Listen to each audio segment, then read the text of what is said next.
Dan sumber daya manusia itu ya bisa dihasilkan dari mana jika tidak ada yang namanya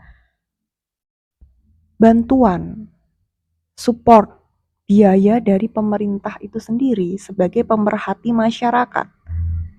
Di sini saya tekankan akan peran pentingnya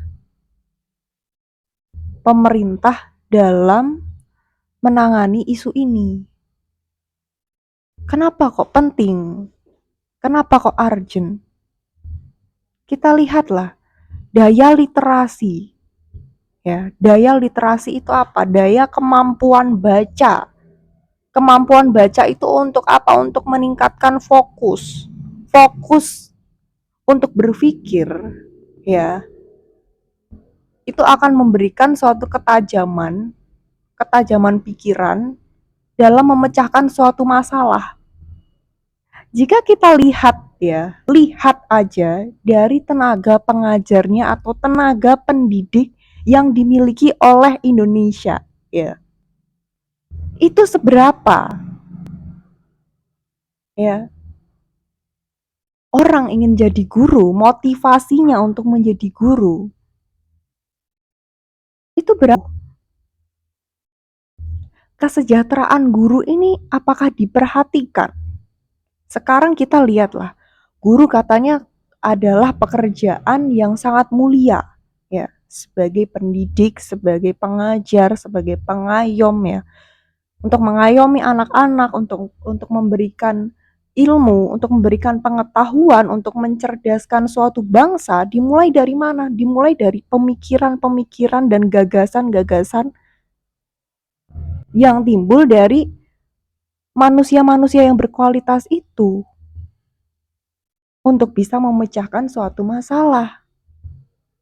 Kalau di sini saja, ya, poin pentingnya tenaga pengajar tidak dipedulikan, ya, tidak mendapatkan kesejahteraan yang layak, lantas fokus untuk mengajar, fokus untuk memberikan yang terbaik, memberikan kontribusi yang terbaik untuk bangsa, untuk anak-anak didiknya, akan seperti apa? Tidak cukup dengan kata pahlawan tanda jasa. Tanda jasa apa? Berapa? Dihargai bagaimana? Kalau dihargai secara mulut, ya, semua orang juga bisa. Nominalnya berapa gaji guru di Indonesia ini? Berapa? Kenapa kok paling banyak itu tunjangan-tunjangan yang memang hal-hal yang tidak penting gitu? Kayak DPR itu tunjangannya kenapa kok banyak banget? Sementara pendidik yang digunakan untuk mencerdaskan suatu bangsa ini kok hanya sedikit. Ini miris. Pemerintah harusnya sebagai pemerhati masyarakat.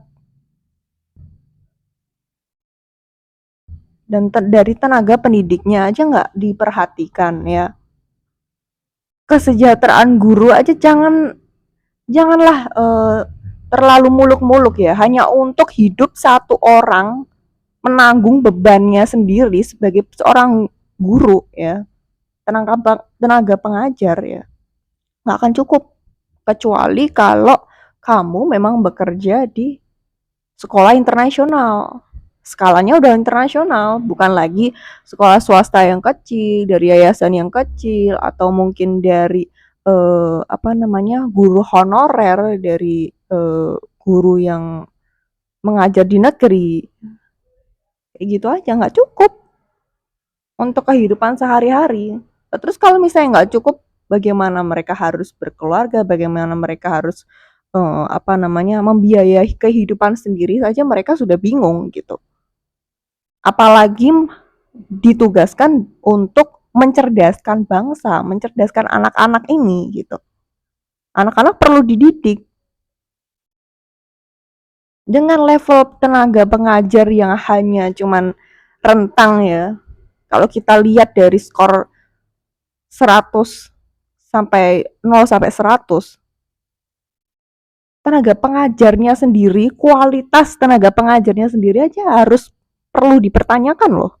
Apalagi murid-muridnya, apalagi alumnus-alumnusnya.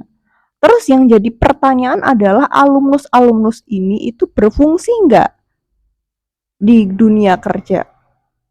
Setelah mereka lulus, ya tugas kita kan mencetak generasi bangsa. Setelah lulus, mereka bisa nggak bertahan?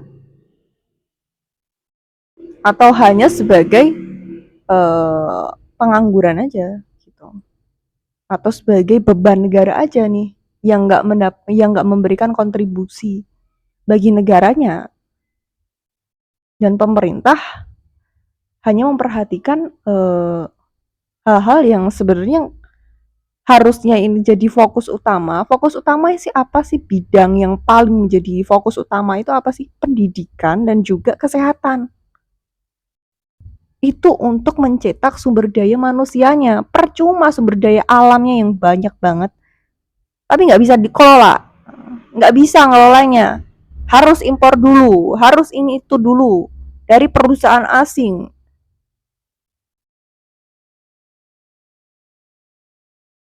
Apa ini? Makanya Indonesia nggak maju-maju. Dari tenaga pengajarnya aja nggak diperhatikan, apalagi kesejahteraannya. Dan jadi guru hanya sebagai landasan, kayak ya udah daripada nganggur gitu. Itu hanya mendapatkan sertifikasi, sertifikasi apa? Nggak ada suatu kompetensi yang memang diukur untuk menjadi seorang tenaga pengajar. Pengabdian, apa itu pengabdian? Kenapa kita harus mengatasnamakan oh pengabdian? Karena ini adalah salah satu profesi ya, pekerjaan. Menjadi guru adalah bagian dari mata pencaharian gitu. Kalau mata pencaharian berarti fokus utamanya apa? Ekonomi. Tapi kenapa Indonesia sama sekali tidak pernah memberikan salah satu apa ya, sorotan tertentu untuk guru-guru ini gitu. Itu aja sih yang mau aku share.